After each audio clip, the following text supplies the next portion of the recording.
Welcome to the Iowa Ag Podcast here at the Jethro's Barbecue Studio. I'm your host, David Geiger, and with me today is Alyssa Yoder-McClary. And Alyssa has been hanging out at the Practical Farmers of Iowa Conference, talking about what she does in agriculture, but also enjoying many of the different parts of that conference, and we're going to go over some of that. Alyssa, thank you so much for joining us on the Iowa Ag Podcast. Can you just tell us a little bit about your work in agriculture, what you do, and why you're here in Des Moines? Yeah, absolutely, David. Thanks for having me. Like you said, my name is Alyssa Yoder-McClary. I'm a first-generation farmer down in Iowa County with my husband, Adam, and we raise cattle and sheep on our farm. We also have a tallow skincare company, and we also, in addition to making the skincare products for ourselves, we supply products to other farmers who are doing direct-to-consumer beef selling, and basically just have a nice little collective going on that way, supporting other farmers while supporting ourselves. That is fascinating and a huge part of this recent push, even though it's much older than that in terms of the farm community, but Right. the recent push of value-added agriculture, taking what's there and trying to make the most out of it. And in full disclosure, I did actually buy some of her tallow products, some lotion. In fact, I saw it and I'm like, this is something my mom would like. So I made sure to buy some from her. So with that in mind, let's just talk about tallow as a product, because I recently was talking to some folks with custom beef operations, and this is a very similar thing where you guys will reach out to them or other butcheries and purchase the fat. Is that right? Yeah, so we do a couple different things. So tallow is rendered beef fat. So basically, once the animal is processed, you're left with these big old chunks of fat. A lot of processors out there, lockers, butcher facilities, they will actually render that down for us. I'm really blessed to have my processor do that for me, so I don't have to, make a total disaster in my kitchen doing that. But tallow is really cool because it's kind of a resurgence of a really old product. Our great grandparents and long before that, they would use tallow as their moisturizer. They didn't have Dove and Aveeno just walking down the Target aisle. They had to make everything themselves. So it's been really cool to see tallow come back as a resurgence there. So we basically just take that product, we mix it with what's called a soft oil. There's a lot of different soft oils out there. You might know them as like olive oil or jojoba oil or jojoba oil, as some people like to call it, or as it's spelled. I've never heard of that before. That's really interesting. What's that come from? Jojoba oil is actually it's actually a soft wax. So it comes from a seed from a jojoba plant. Cool. Yeah. And the one we use is actually produced in the U.S. as well. So we really try to do local products as much as possible, or if not local, at least within the U.S. So we have as much U.S.-made product as possible. Super big tangent. Is beeswax ever used in a mix like You can use tallow? beeswax. It kind of has a different purpose. We make a tallow cast iron seasoning stick, and we use beeswax in that. Oh, okay. It kind of helps stabilize the tallow. Tallow melts at about 68 to 71 degrees.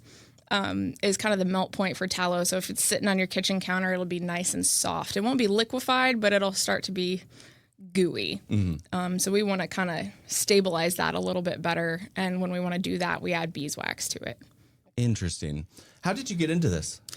Happy little accidents. It's the same way I got into farming. Right. It was all just a series of happy little accidents.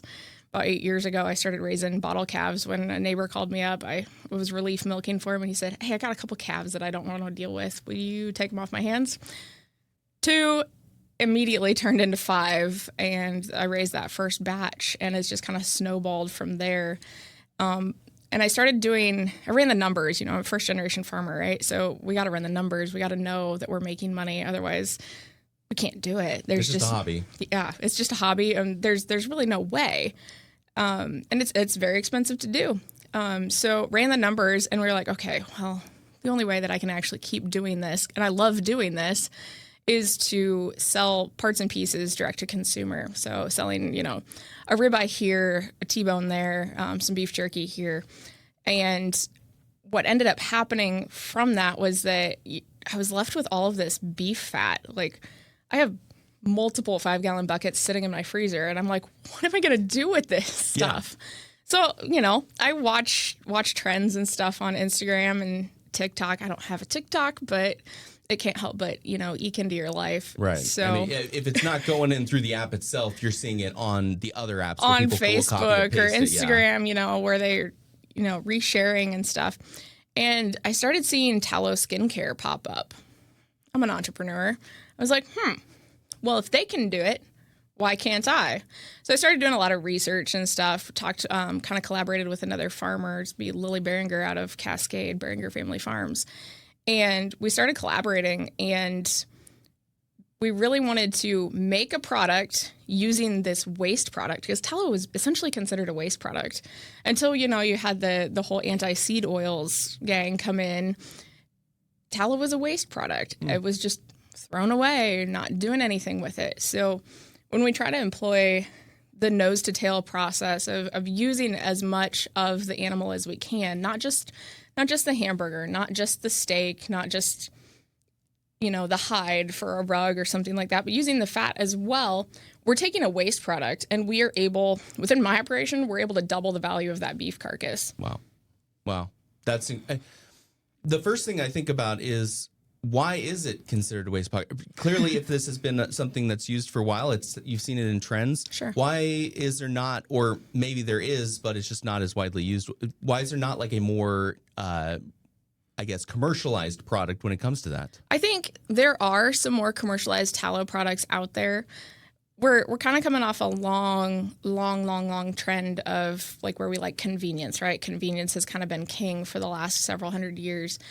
Especially within the last 100 years, convenience is king. We don't want to make a mess of our kitchens. We don't want to have to make these products ourselves, because, our great-grandparents, they would have made this product themselves in their own kitchen. They would have rendered their own fat. They would have poured it into their mason jar.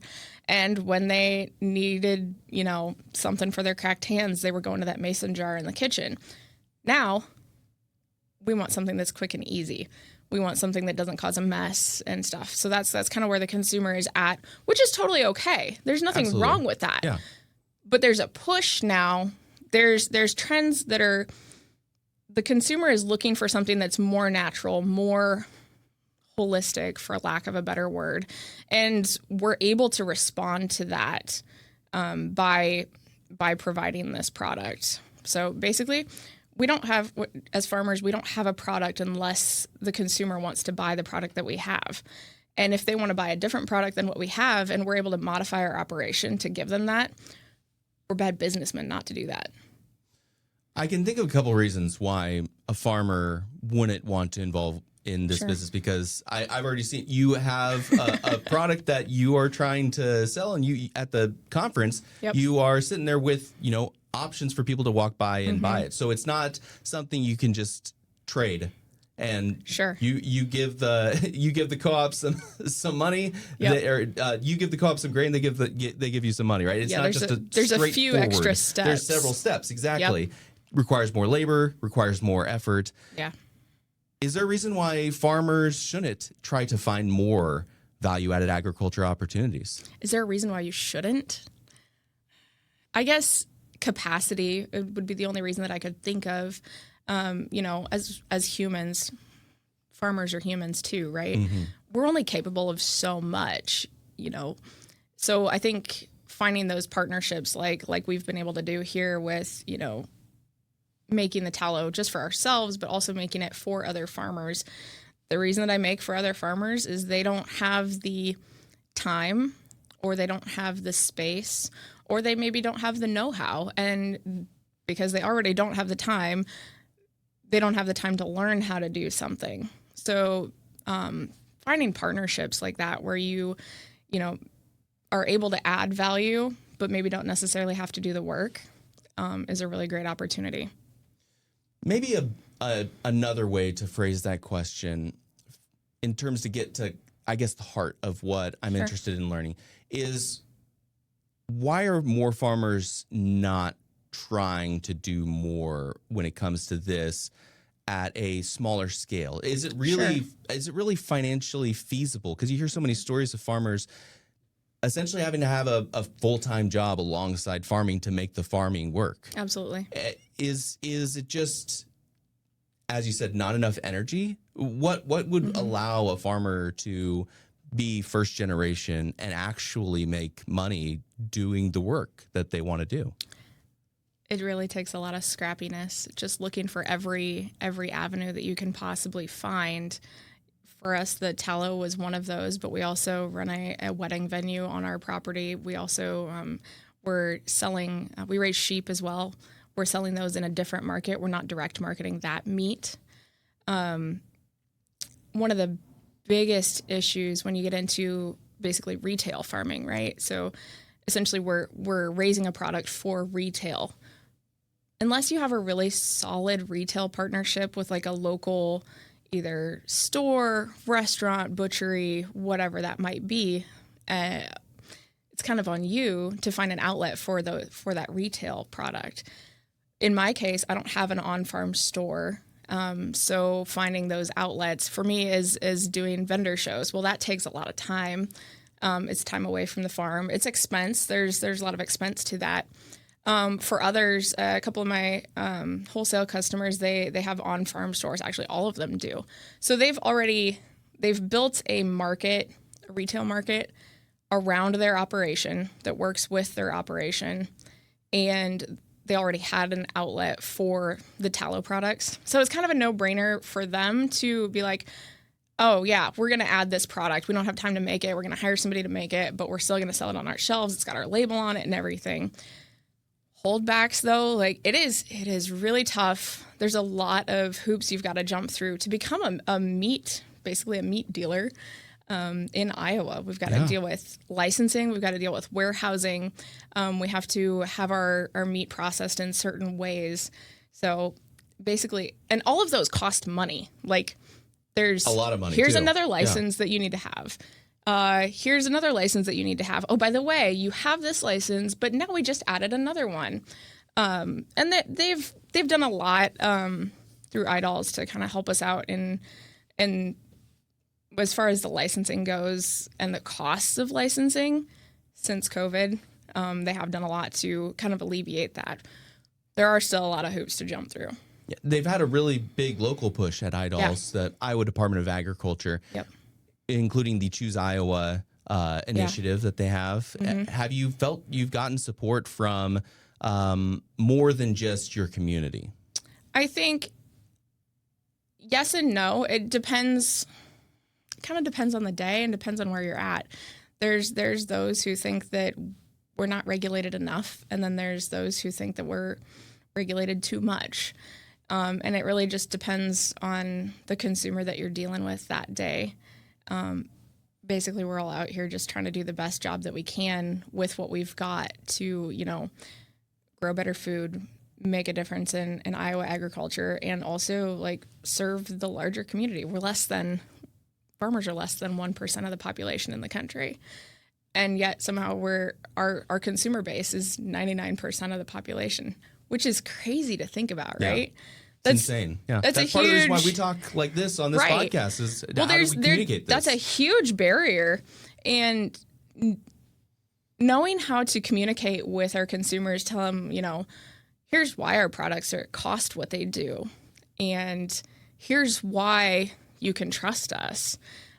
We're just like you, basically. We're just trying to feed our families the best way that we know how, just like you are, and finding those common places and really trying to provide a good product, trying to do a good business, and give people good products, good experiences. I want to move to the community aspect because you are here in Des Moines. Mm-hmm. Last 2 days talking to the folks at the Practical Farmers of Iowa. Yep. They have a conference in town. And that is an opportunity to hear people in seminars and also meet and greet lots of different people, lots of different organizations. Mm-hmm. And I think of that as the thing today. And I know in the past you also have worked with the Iowa Farm Bureau in either learning opportunities or more. Mm-hmm. How do getting involved with things like Practical Farmers of Iowa Conference or Iowa Farm Bureau support or help or network your business opportunities? Absolutely. Without these organizations, without these opportunities where farmers can come together and get together and do these networking experiences, basically, I wouldn't have the connections that I do. Like I said, I'm a first generation farmer. I don't have any, big connections. Like I've got an uncle that raises cattle, but he lives far enough away from me that I'm not really able to be involved in that operation. So not having the connections, not really having the know-how. I went to school for graphic design and somehow I've ended up as a farmer. Like I said, happy little accidents, but a series of amazing events. Exactly. Definitely. Being able to connect with people who are doing the same kind of work you are, I mean, that from working in media, when you can talk with people who are doing or trying to achieve the same goals that you are, there's a sense of camaraderie, a sense of like belonging, and you can bounce ideas off of each other, and that's absolutely invaluable. And we can say things like, hey, I'm trying this in my operation. Have you tried anything like this?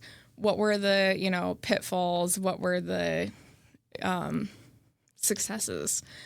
What would you maybe try differently if you were doing it? And we can have those really candid conversations. And in these environments, we're not competitors. We're just peers who are really just trying to do the best we can. I think that's a really great way to put it, because I also go around these conferences and I will just walk up to booths and talk to people about, I don't know if it'll end up as an interview, but I know it will end up as something that helps better inform me about what's going on.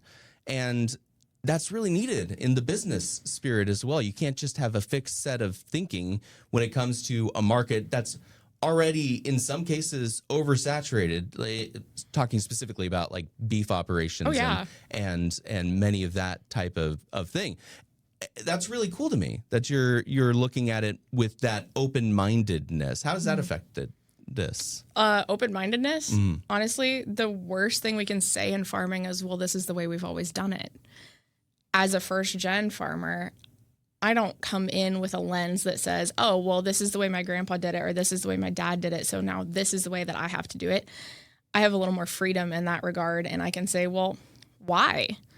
And there's nobody to tell me that, well, because that's how it is. No, in this case, this is my operation. This is what I've built from scratch.